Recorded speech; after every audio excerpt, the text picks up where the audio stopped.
estimados colegas docentes, estimados estudiantes de educación superior y público en general que está interesado en presentar un ensayo en el 11º Congreso Regional de Educación EIB. A continuación vamos a explicar cómo elaborar este ensayo paso a paso. Esperamos que este material pueda contribuir a las personas que quieren participar de este congreso y presentar su ensayo respectivo.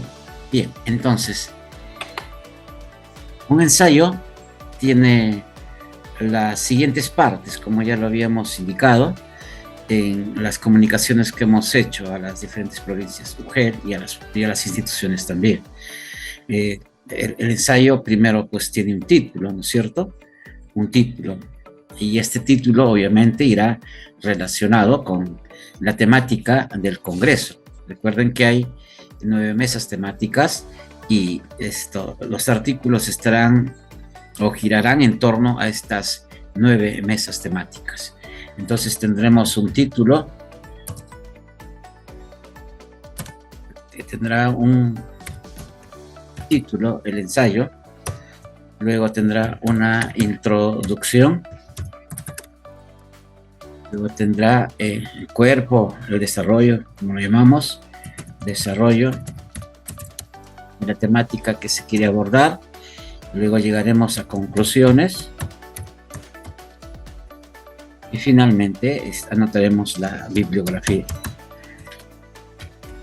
Esta es la estructura en sí de un ensayo y a continuación vamos a explicar. Primero tenemos que decir que un ensayo es una expresión de conocimiento respecto a una temática específica. Se hace a través de diferentes puntos de vista. Puede ser una crítica, puede ser la aportación de nuevas ideas a un tema en discusión, o puede ser la reflexión respecto a las ideas ya planteadas, ¿no es cierto? Y estas ideas o este conocimiento puede girar en torno a metodologías, a paradigmas, a formas de conocimiento y pensamiento, entre otros, ¿no? Hay que recordar que un ensayo es importante en el ámbito académico, es decir, desde la educación básica, básicamente lo que es secundaria, y también la educación superior, como institutos y universidades. Por tanto, en este tutorial vamos a manejar una idea global de lo que es el ensayo, ¿no es cierto? Y queremos asemejarnos lo más posible a lo real y que en todo caso no sea un ensayo que quede en la idea solamente, ¿no es cierto? Sino que sean concretos y realmente como se nos solicita en los ámbitos académicos, ¿no? Muy bien, entonces luego de hacer este preámbulo en qué consiste un ensayo, miraremos que en la introducción se suele poner una especie de resumen, un aspecto sucinto del análisis reflexivo del cual vamos a tratar, y entonces ahí nos dará un panorama de todo el contenido, en todo caso de nuestro ensayo, que vamos a presentar a una determinada entidad o un determinado evento, ¿cierto? Muy bien, en el desarrollo es donde se impregnan todas las ideas, toda la información que hemos debatido, hemos discutido, hemos hecho dialogar a los autores, ¿no es cierto? Todo nuestro análisis reflexivo irá en esta parte del desarrollo, ¿no es cierto? Es todo lo que hemos abordado sobre la temática que se ha discutido, ¿no? Y en las conclusiones se anotan pues de manera concreta las ideas a las cuales hemos llegado después de un análisis bastante minucioso en el desarrollo, ¿no es cierto? Por tanto, se debe concluir con determinadas ideas puntuales que dan cuenta del procesamiento de información que hemos hecho en este proceso, ¿no? Y bueno, y por último, se tiene la bibliografía, que esta es de suma importancia, obviamente, en las investigaciones, ¿no es cierto?, en los ámbitos académicos. Esto ayudará a quienes encuentren y sigan nuestro ensayo, poder comprenderlo y ver la seriedad del trabajo, así como cómo puede encontrar mayor información sobre qué fuente o en qué bibliografía o en qué libros hemos consultado para hacer nuestro análisis, ¿no? Entonces, esto sería un preámbulo para poder iniciar ya con la construcción de nuestro ensayo. Para esto, en realidad, he tomado un ensayo de una estudiante de pedagogía de uno de los primeros ciclos para poder hacer la presentación y poder explicar este asunto, ¿no? Bueno, como decía en la introducción, se anota de manera sucinta las ideas que vamos a tratar, es decir, nos debe dar un panorama general de todo el contenido que vamos a desarrollar. En este caso, en el título del ensayo de este estudiante, el título del ensayo se llama, o el ensayo se titula, La didáctica y el aprendizaje, ¿no es cierto? Vamos a anotarlo acá, vamos a enumerarlo, mejor dicho, para que esto tenga mejor orden, de tal manera que podemos también numerar los subtítulos, ¿no? Entonces decía que en la introducción es una parte bastante breve, o va a depender también de la complejidad del tema que se está desarrollando. En este caso, por el título que se puede presentar,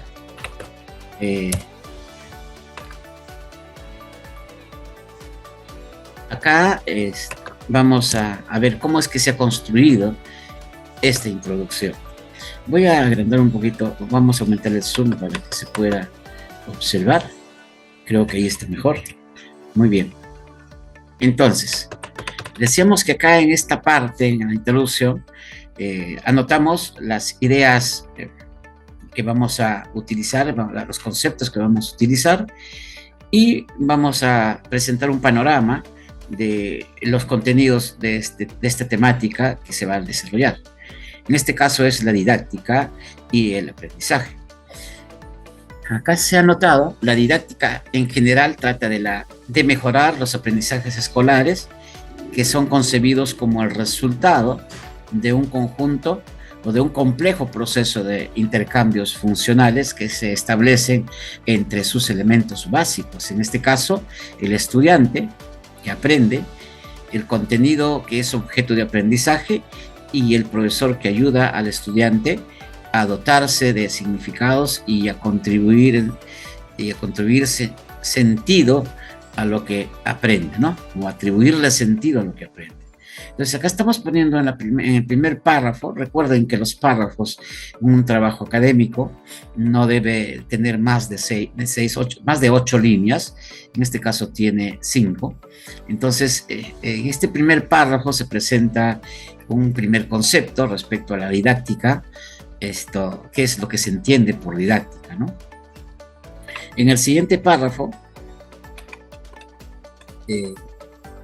se menciona que en la práctica el conocimiento didáctico debe ser una ayuda para resolver los problemas de la enseñanza que se presentan a diario en el aula y en el ámbito institucional.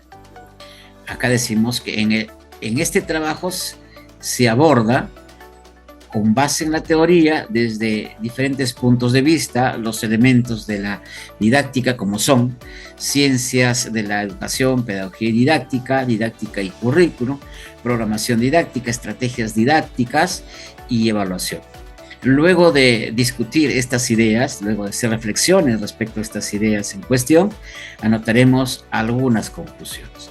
Entonces ya cuando nosotros leemos esta primera parte del ensayo, nos damos cuenta que se va a tratar de la didáctica, ¿no es cierto? Y se va a escudriñar parte por parte todos los elementos que están relacionados con esta temática, e incluso podemos ver esto, en realidad, todos los subtemas que se van a tocar, ¿no es cierto? Hasta ahí tenemos una introducción que nos puede dar este panorama. Ahora bien, si la temática es más compleja y requiere de hacer una introducción mayor o adelantar algún hecho, podemos ponerlo en este apartado, los elementos que nos van a ayudar a clarificar mejor la temática que vamos a desarrollar, ¿no?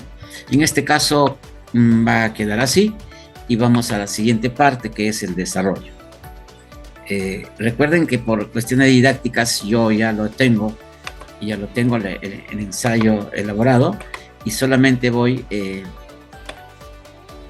copiando lo que corresponde a cada parte, ¿no? Y obviamente acá esto se ha escogido en todo caso un ensayo de una estudiante de educación superior, de una estudiante de pedagogía de los primeros ciclos, para poder explicar este proceso, pero en este caso vamos a enumerar, sería 2.1, perdón, 2.1, para que tenga un orden lógico, que vamos a poner 2.1, listo, ahora sí. Listo, entonces en la parte del desarrollo empezamos tocando el tema de ciencias de la educación, pedagogía y didáctica. ¿Cierto? Recuerden que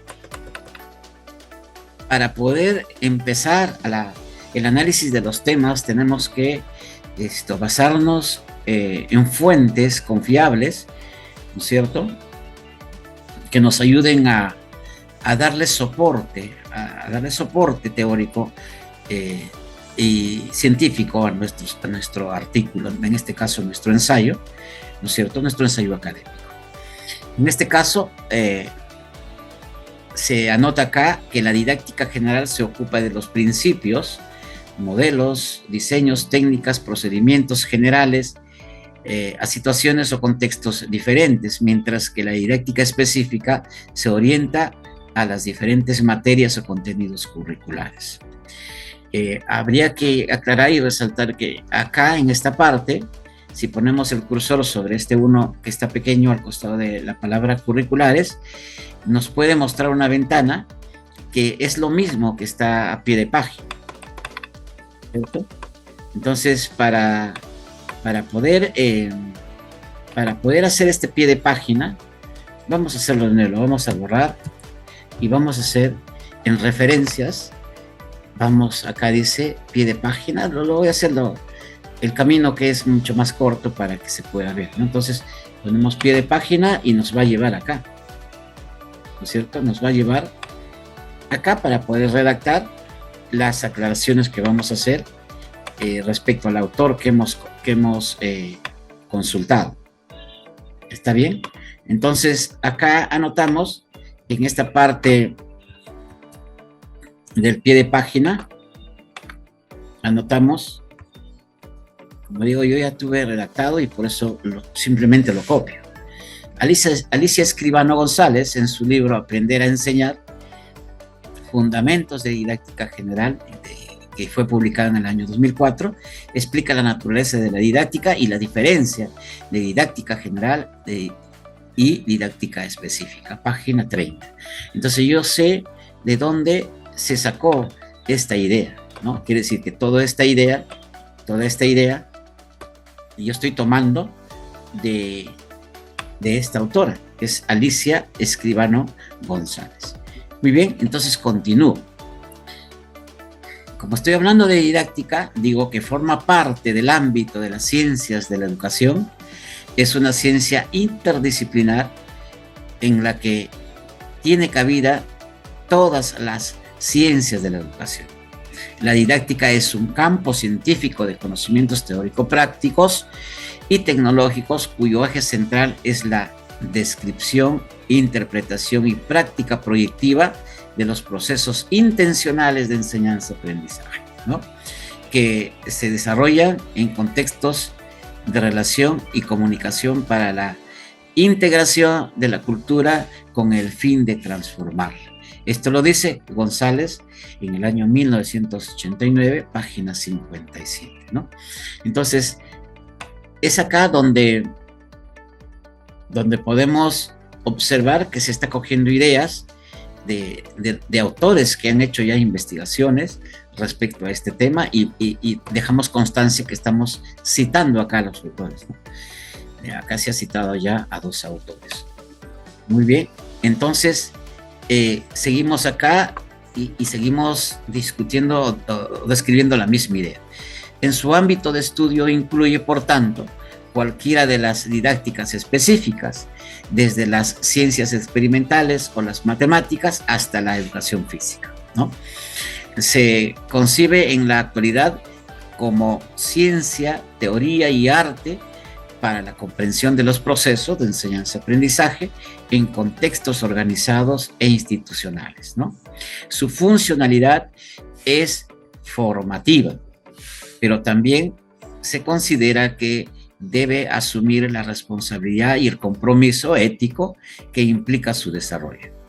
Para que el trabajo del docente no quede reducido a una labor técnica, la formación integral debe estar presente en la preparación, el desarrollo y la evaluación de los procesos de enseñanza-aprendizaje. Quiere decir que entonces yo podría agregar acá, ¿no es cierto? Podría agregar en esta parte, puedo hacer otro párrafo y acá puedo poner mi idea, puedo complementar la idea de estos autores y podría decir entonces que todo docente debe tener una formación básica en cuanto se refiere a la didáctica como ciencia que trata del proceso de enseñanza-aprendizaje, ¿no? Es decir, tiene que manejar la didáctica de manera eficaz para que el aprendizaje de sus estudiantes sea óptimo. Eso podría agregar acá en esta parte, ¿no? Y así podría ir avanzando, citando más autores hasta agotar de repente toda la discusión.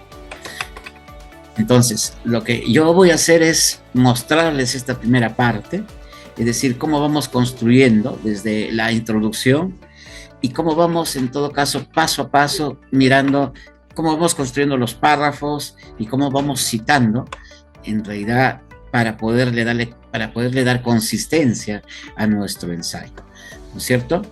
Y bueno, en este caso, la autora ha puesto un cuerpo de 4 elementos que constituyen esta parte del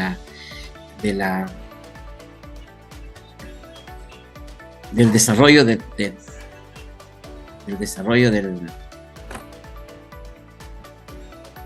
ensayo, los cuales yo voy a, por cuestiones didácticas repito, y que en realidad no necesitamos demorarnos más para comprender esto, simplemente lo voy a copiar y vamos mirando cuáles son esas partes y cómo se ha construido de acuerdo como les he venido explicando, ¿no?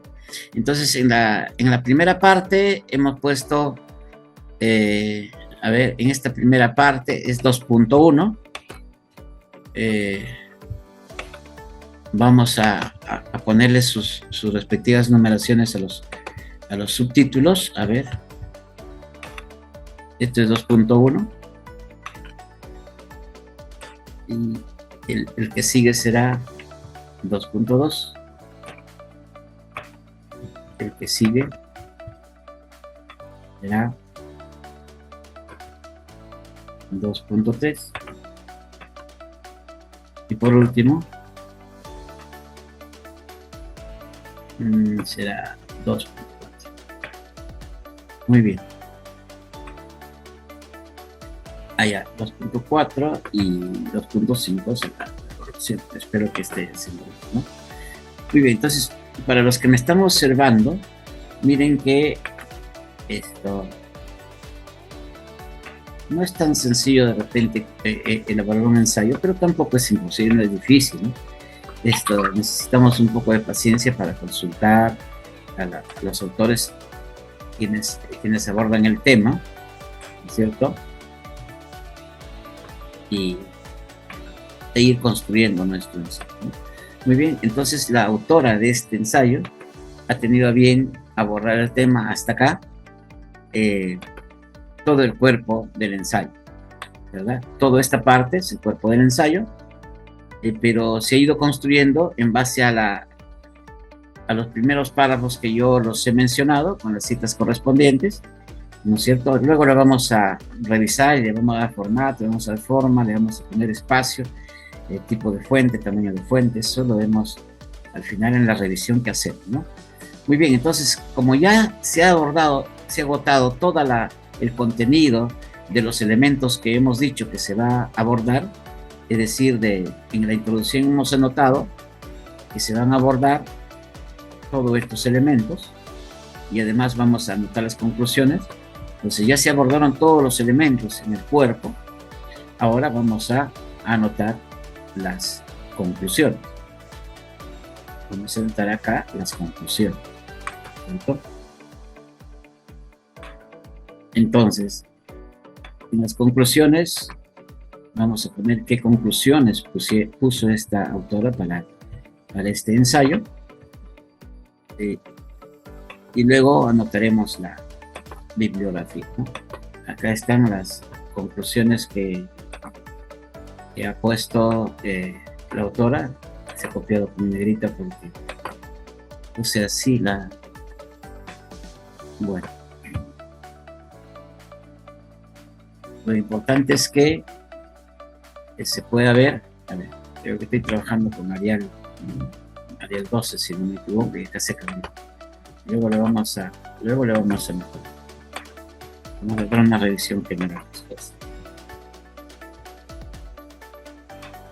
Muy bien, entonces acá, una vez debatido y agotado todas las ideas, hemos hecho dialogar a los autores, hemos revisado de repente a varios libros que tienen que ver con lo que es didáctica y aprendizaje, y hemos agotado la discusión en el cuerpo, ¿no es cierto? Ahora llegamos a las conclusiones, y acá la autora ha anotado: en base a las reflexiones expuestas se puede concluir que la didáctica tiene por objeto orientar eficazmente el proceso de aprendizaje de los estudiantes, en donde la enseñanza consiste en orientar y dirigir las experiencias de trabajo reflexivo de los estudiantes, y el papel del docente consiste en estimular y orientar el desarrollo de las actividades escolares. Es una conclusión. La siguiente conclusión es: no hay un currículo mejor, sino que hay un currículo posible en permanente perfeccionamiento. Y la evaluación persigue precisamente eso, su perfeccionamiento. Hay que construir el currículo como escenario real en el que los estudiantes o alumnos, que dice acá, y los docentes alcancen un efectivo desarrollo. Al realizar una planeación didáctica, se proveen de todas las etapas del trabajo escolar y la programación de las actividades. El diseñar actividades didácticas implica un amplio conocimiento de las características y las necesidades de aprendizaje de nuestros estudiantes, ¿verdad? Entonces, se están abordando acá temas puntuales que en realidad el docente tiene que manejar para que pueda llevar adelante su trabajo pedagógico, ¿no? Y por último, la evaluación pedagógica de cada estudiante o alumno no tiene como fin clasificar, sino valorar y describir sus posibilidades, ya que permite emitir un juicio de valor sobre el rendimiento, las habilidades y la conducta del escolar. Entonces ya miren, este trabajo es un trabajo de una estudiante de los primeros ciclos de educación superior pedagógica, pero ya tenemos claridad en lo que se ha estado abordando, ¿no es cierto? Y obviamente el desarrollo de la temática en el cuerpo En el desarrollo se le ha hecho con base en la teoría y consultando las fuentes respectivas, ¿no? Entonces, hasta acá ya prácticamente se ha construido el ensayo. Como vemos, ahora le vamos a dar formato y luego veremos la bibliografía. En cuanto se refiere a la bibliografía, había mencionado de que esta es una parte también importante, porque las personas que buscan información, ¿no es cierto?, y encontrarían nuestro ensayo, entonces van a saber de dónde se ha sacado la información, qué fuente se ha consultado, y en este caso estamos haciendo la cita de acuerdo a las normas APA. Vemos que se escribe el nombre del autor con mayúscula y obviamente hay una sangría en la siguiente línea después del autor, pero se anota acá el año, se anota la editorial y el país, ¿no es cierto?, en este caso. Igual acá escribimos con mayúscula el nombre del autor, luego el título de la obra que se ha consultado, el año, la editorial que ha hecho esta edición, ¿no es cierto?, el lugar y el país de donde se ha obtenido. Pero también se pueden consultar fuentes electrónicas, ¿no? En este caso, y se pone en realidad el enlace o el link donde se puede encontrar la información que se ha sacado para este ensayo.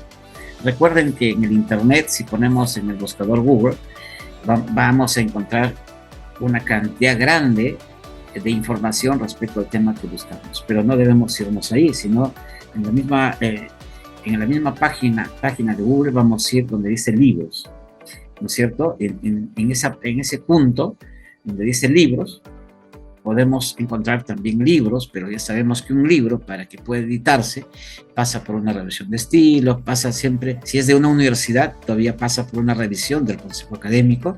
Entonces es una fuente mucho más confiable que una información de un blog o de una página, porque tenemos información a granel en realidad, pero no toda la información es válida para un ensayo, para un artículo científico, ¿no es cierto?, que tiene un peso de seriedad, pues, ¿no es cierto? Entonces tenemos que buscar información de fuentes confiables, ¿no? Muy bien, entonces una vez que tenemos así, prácticamente ya está el ensayo.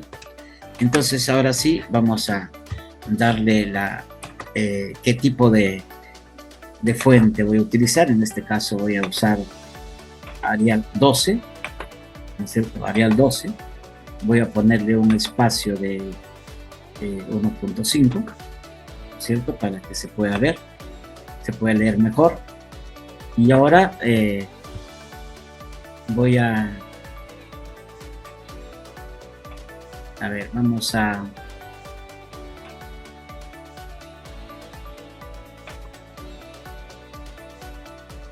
poner en disposición, vamos a poner para la sangría, ¿no es cierto?, en el lado derecho, ahí, creo que ahí está ya de manera más estética nuestro trabajo, ¿no es cierto? Creo que ya queda ahí, ¿cierto? En este caso tiene 6 páginas en total. En el caso del ensayo que estamos solicitando para participar en el congreso, decimos que tenga 5 páginas como mínimo y que se aborden las ideas en torno a la temática de las 9 meses temáticas. Ojo acá que en realidad algunos docentes que trabajan en las comunidades rurales, en las comunidades originarias, y que han hecho la investigación de saberes ancestrales, seguramente han consultado a un sabio, a un apu, han consultado a un agricultor, y ese agricultor o ese sabio nos ha dado información, ¿verdad? Y esa información es válida. Hay que colocarlo tal cual en nuestro ensayo si es que se requiere poner esa información, y hay que poner el nombre de quien nos ha dado la información. Recuerden que en este caso hay que escribir tal cual nos ha dicho el apu o el sabio, y luego obviamente haremos un comentario, una explicación respecto a esa información que nos ha dado y dependiendo del tema que estamos hablando. Muy bien, entonces ya, ahora sí ya tengo mi ensayo. Obviamente que acá en pocos minutos está hecho, pero esto requiere obviamente de construirlo paso a paso. En algunos casos, algunos autores recomiendan que primero hagamos el desarrollo, ¿no? Hagamos el desarrollo.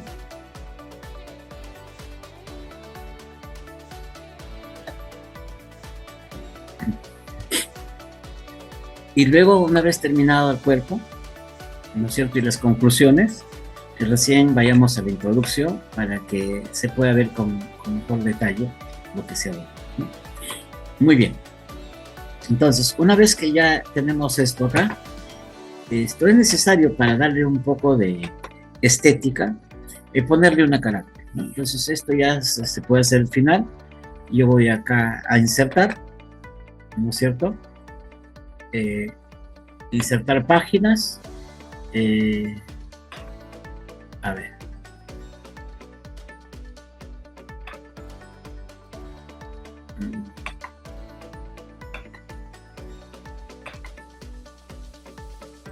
A ver, te dice insertar.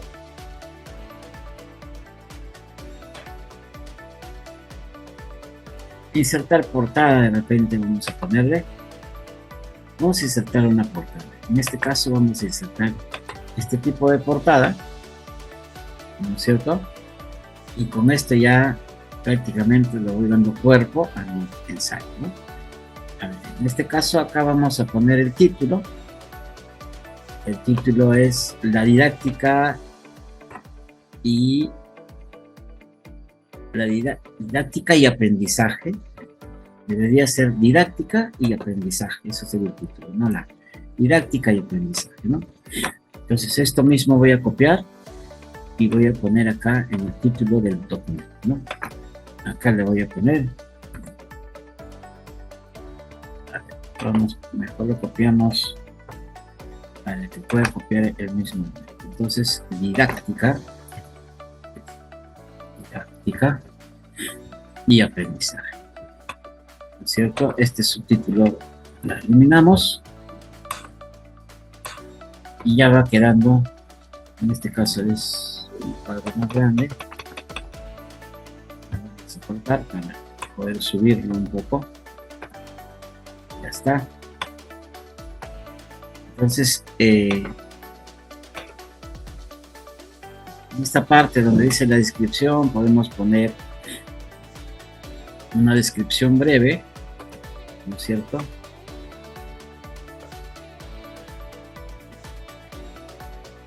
Por ejemplo, podemos poner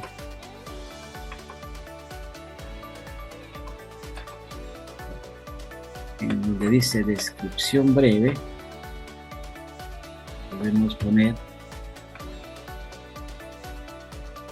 que este es un ensayo sobre la importancia de la didáctica y su manejo eficiente por parte de los docentes para un aprendizaje eficaz, ¿no? Bueno, pero acá habría que considerar, vamos a subir un poquito esto, pero tenemos que ponerle la denominación del Congreso en este caso, ¿no? Si es una institución, podremos poner el nombre de la institución, ¿no? Le podremos poner ahí, en este caso es el Congreso, y le vamos a poner el nombre del Congreso en esta parte, ¿no? Que quedaría así, ¿cierto? Dice 11º Congreso Regional, Educación, todo el nombre del Congreso, el título de la, a ver, vamos a ponerle negrita, a lo mejor, didáctica y aprendizaje se llama el ensayo, y vamos a llegar ya a esta conclusión. Muy bien. Esto podemos subirlo un poco debajo del y acá ponemos el nombre del autor. En este caso es autora, la que ha escrito este ensayo, y hay que respetar en realidad el derecho de autor. Aunque de repente si revisáramos este ensayo, seguramente tendríamos que mejorar mucho, pero hay que respetar, ¿no? Hay que respetar, en este caso que está mi nombre, pero acá le vamos a poner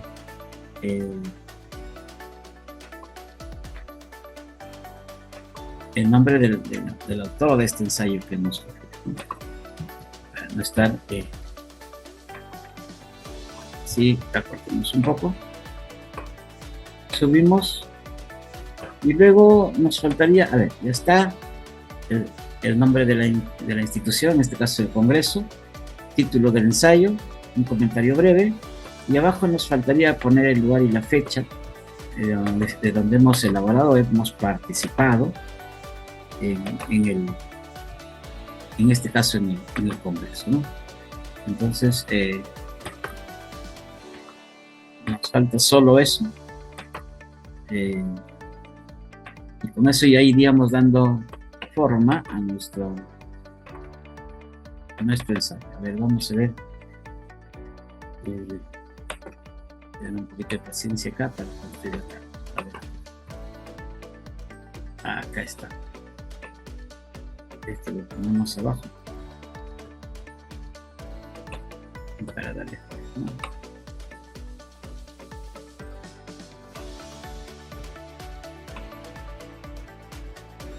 A ver, vamos a observar una vista panorámica para mirar cómo queda, ¿no? Y ya, pues esto de acá requiere un poquito arriba, título del autor.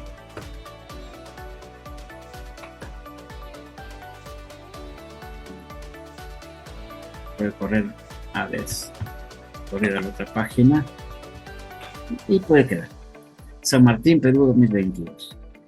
Ya está, entonces quedaría así nuestro ensayo. Está listo ya para, a partir de esto, elaborar nuestros PPT y poder presentar a alguna de las mesas temáticas del Congreso. Bien, eso es la forma de hacer este ensayo. Recuerden que que al inicio también dije que esta explicación va para aquellas personas que se están iniciando en este proceso. Básicamente son los docentes que trabajan básicamente en la zona rural, o cualquier otro docente que tenga el deseo de hacerlo, pero también para los estudiantes de educación superior y que están abordando esta carrera. Entonces, con esto quedaría el ensayo. Recuerden que nosotros hemos compartido una rúbrica. Si seguramente aplicamos la rúbrica a este ensayo, esto va a tener coherencia con los elementos que tiene la rúbrica. Y también recuerden que tenemos 10 mesas temáticas donde podemos presentar nuestros ensayos, ¿no? Entonces, con esto espero yo contribuir a una especie de guía para que se puedan guiar, orientar los colegas docentes que necesitan hacer un ensayo para presentar al Congreso. Muy bien, en este caso yo he tratado como ejemplo un tema sobre didáctica y aprendizaje, pero en el caso de los docentes que vamos a participar en el Congreso, tiene que ser necesariamente un tema que esté relacionado en torno a las mesas temáticas, en torno a las, si se quiere también en todo caso a las ponencias generales que se van a dar, pero básicamente a las mesas temáticas que se han determinado, ¿no es cierto? Y que cuando yo decía antes de la introducción que podemos hacer una crítica, podemos incrementar las ideas de una temática respectiva, cuando hablo de crítica, es el momento entonces que en un congreso de esta naturaleza se presenten, si se quiere, las críticas que tenemos frente a la forma como estamos trabajando, cómo se vienen implementando las políticas de educación intercultural. Es decir, tenemos acá este espacio para hacerlo de manera académica, que tenga sustento teórico y con referencias válidas, confiables, ¿no es cierto? Pero cuando hablamos de crítica, y yo tomo las ideas de Karl Popper, que él nos dice que no existe la crítica destructiva, tampoco la crítica constructiva. Quien habla de esas dos formas supuestas de crítica simplemente no quiere ser criticado o no quiere criticar, ¿verdad? Para Popper, la crítica es la valoración objetiva de la realidad, y entonces, pero quien quiere hacer crítica tiene que pasar por todos los procesos de la investigación, ¿no es cierto? Y tiene que evidenciar seguramente aquel elemento, aquel tópico de aquel tema que no está funcionando bien, que no está bien para la realidad, lo tiene que mencionar, pero también tiene que mencionar cuál es la solución, cuál es la propuesta. Eso es la crítica para Karl Popper, entonces la cual la tomo para poder hacer esta explicación final. Muy bien, entonces, con estas explicaciones espero que yo pueda contribuir nuevamente a que puedan realizar sus ensayos los colegas docentes y el público que quiere participar de este congreso, ¿no? Ahí tenemos entonces para poder ya a partir de acá elaborar nuestros PPT y poder hacer la presentación el día de del congreso, ¿no?